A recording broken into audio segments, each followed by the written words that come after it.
İttiham olunduğu xüsusilə ağır cinayətlərlə bağlı ev dustaqlığında saxlanılan Ramiz Mehdiyev dövlət hesabına təyin edilmiş vəkildən imtina edib. Məlumata görə Boz kardinal bu qərarı şəxsi istəyi ilə verib.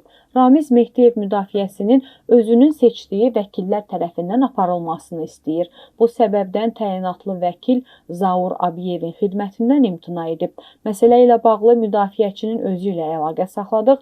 Abiyev Ramiz Mehdiyevin hüquqlarını müdafiə etmədiyini bildirərək başqa suallara cavab vermək istəmədiyini deyib. Ramiz Mehdiyevin bu addımı onun istintaq prosesinə daha yaxından müdaxilə etməyə, müdafiə taktikasını formalaşdırmağa başladığını göstərir.